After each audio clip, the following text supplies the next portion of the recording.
Oh no, here we go. I've done it again. I've nearly run us out of fuel.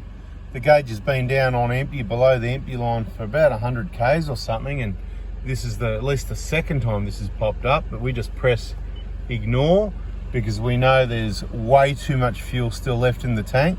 Let's drive a little bit longer. You can see we've done 1268 kilometers. Must be just about ready to run out surely. I've been towing a trailer for a lot of that, and I think some of the trip, let's have a quick look at it before we fill up. Okay, it reckons after reset 10.5 because that's mainly not towing and just really economical driving for that 82 hours. If you've been watching the fuel economy playlist, these videos showing you what fuel economy you really get. Refuel, since the refuel 11.4 and we've done 1268 Ks. I'm not going to do the sums. I'll just probably head to a servo soon and we'll see what it takes after how many and see how accurate this trip computer is always an interesting one as well. So some of you might be thinking, so you're a crazy man, why are you running so low? Why are you so relaxed? Well, you might ask the same question to why was my mate stressing out the other day. So we had the 8x5 trailer, 2 split system air conditioners and about 70 carpet tiles, which I think is about 300 kilos, plus the air cons, plus the trailer. So let's say 750 kilos, ballpark numbers, on a trailer as we head off, and I've done over 1,000 Ks. The gauge is already down to quarter, and we're heading off to Bendigo, and he's thinking, hey, hang on, do we need to get fuel? And I said, well, no, we don't, wait and see. And then, you know, we're leaving Bendigo, the fuel light's on, and I'm just all relaxed, going whatever, and he's in the passenger seat looking across, getting all nervous, waiting for it to run out of fuel. And I didn't have the scan gauge plugged in, so I couldn't actually see what was left in the tank, but I already know from previous trials that we're okay. And I'm going to head down to the servo now and show you the fuel gauge again, how many kilometers I've done on the tank, how many liters is left in the tank from the scan gauge, and then we're going to fill up and see how accurate that was. Okay, so it's currently telling me it's varying between 6, 8, 9. I saw 12 when I went around the roundabout, so you've got to be pretty steady. Right now it's on 7, but let's have a look at it when we stop. It's on 5.5. Let's have a look at it when we stop at the servo. It's on 5 right now as we're steady on flat ground. Maybe there's only 5 litres left. I think there's about 7, but let's check it out and see. This is how you get educated. Subscribe, turn the bell on. 4.5 litres left in the tank, keeps changing, back up to 7. So you got to watch the accelerator, the brakes, the flat ground. Once you get this low, that's where it's going to become a little bit, you know, hard to rely upon. You shouldn't run it this low, but these are the things I do for you guys. So hit the like button and don't miss the next video by subscribe, turn the bell on. I'll get down the servo, let's have a look, see what's going on. So I'm going to go over to the EG and I'm going to tell you why. I might save you some money. The going rate today, the 2nd of June 2024 for diesel, the going rate is $1.82, right? Why is that? Because that's the cheapest when you use the Petrol Spy app.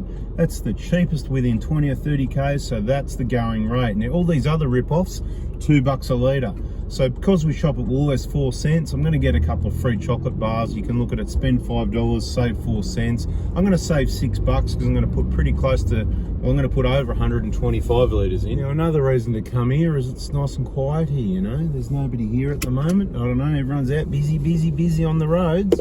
Now, you've got to take into account also what level ground you're parked on, okay? Because the big, long, flat tanks, they vary a lot if it's nose up or nose down.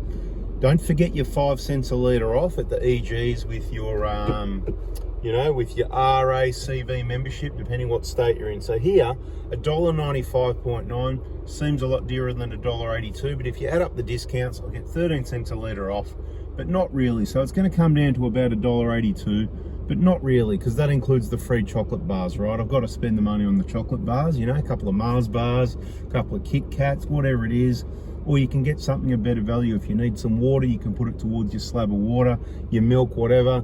Value for money. Let's get on with it and fill it up. But I need to tell you, sitting here on flat ground, I'm just going to reverse up a little bit in case I get a different reading, but it was saying 7.5. It just moved to 9 now. Under accelerator, it dropped to 5, 4. Under brakes, went up to 14. It's now on 10, 7, somewhere there. So if you don't know what I'm talking about, see that fuel tank, 7.5, that one there. That's what's left in the fuel tank. This is a Scan Gauge 3. Not saying you should rush out and buy one. I'm currently testing another scan tool that so far is absolutely amazing. It's a full diagnostic scan tool. When I say full, same as the things you pay $200, $300, $400 for. It just uses your iPhone and an OBD adapter, Bluetooth, but it's not the one that displays, 4, 6, 8 on the data. It's got everything. It's amazing what it's got in there. But I just want to move the car a little bit and just show you. Hit the brakes and watch it just move. It probably takes a few seconds to reset. No, it's not going to work for me now, is it? All right. Let's just go back a little bit. Forward a little bit. Oh well, so you can see the reading for yourself. Let's fill it up. If you are getting a premium fuel, it's the same base fuel, but it's got additives in it, okay? So that's something to consider when you do pay a little bit more perhaps. Let's count 13 cents I've got to spend for. So we're getting 9 cents a litre. So that's $1.90, 6.9. So it's only about 4 cents a litre more, and I'm getting premium fuel from what you'd hope is a reputable brand, because it's got the Woolworths rewards recognition with the EG, which I don't know if you can trust them any more than anyone else. But reputable chain of business that can afford to pay for stuff ups when someone puts the wrong fuel in those tanks down the wrong hole. I just think the independents, being independent, could be a one-person servo. They're more likely to probably dodge and weave when you complain about the fuel. They've probably got a bottle there saying, ready to show you, oh look, it's all clean, no water, We're bigger businesses. Well, although they're very conniving, they also have to look at their reputation a little bit, and they run a little bit better as far as customer service goes, sometimes than those small dodgy ones. Now, a lot of small businesses, obviously better customer service, but anyway. So let me know in the comments if you didn't already know about the RAC 5 cents a litre discount that stacks on top of your Woolworths discount at all the EG outlets. Also, some of the Ampol's, not all of them, only a few, honour that 4 cent discount and the RAC, but most of them are just high price, like Shell servos, particularly those ones that do the Toyota discount. You'll find they're the dearest. Some people say too much waffle and they just want to see how many litres it takes. Well, you're going to see that soon. But all the wise people, they want to have all this other information, even if it's wrong, to get them thinking outside the square and give them a bit of a wake-up call. So what I advise is, when you need fuel, start looking around on the Petrol Spy app. Do your part and update fuel prices as well, because every now and then they're wrong, but I find it very accurate. It's up to the people to put the prices in. But start looking around at the prices as you get lower in your tank, and while you're out and about, work out where you're driving past to get some cheaper fuel, or it might be just a small detour slightly out of your way. It's going to click any second. I reckon bang on about 144. There it is. Bang, I said it before it happened, but I did mean to spit that out earlier. So you can see the Scan Gauge is actually quite accurate. At the low end of the reading is the one you should go by. And no, there's a lot of variables depending on the level of the vehicle. Now let's compare these figures a few more clicks, right? We'll go and compare it to the trip computer and see what the trip computer says before we move the vehicle.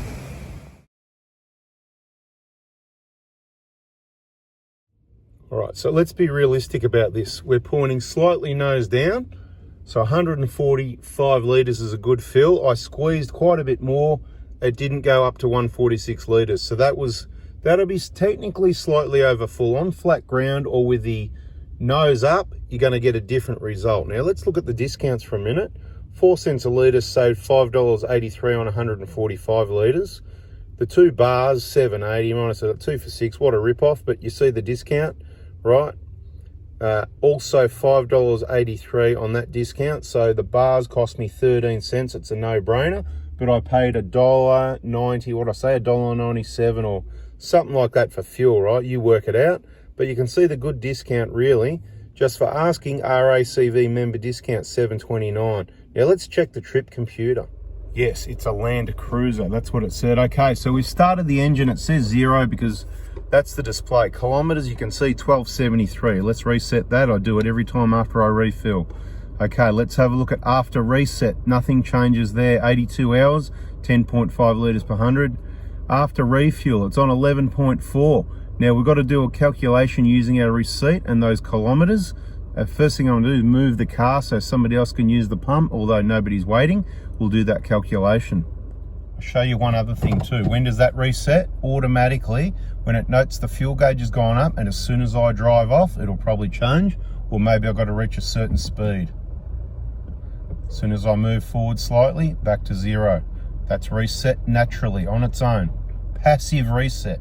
And for all the really smart, wise cookies that listen to the videos and they concentrated and did their schoolwork, particularly mathematics, or they listened to their parents and got themselves educated and picked up all that wise information from their parents instead of being out causing trouble, they've already worked out the trip computer on this one, 100% accurate. So the easy way to work it out, now I'm going from memory here on the numbers, but it was 146 litres. So 146 divided by the kilometres, which was from memory 1272. But if you do 146 on your calculator divided by 1272, you'll find it'll say 114 blah blah.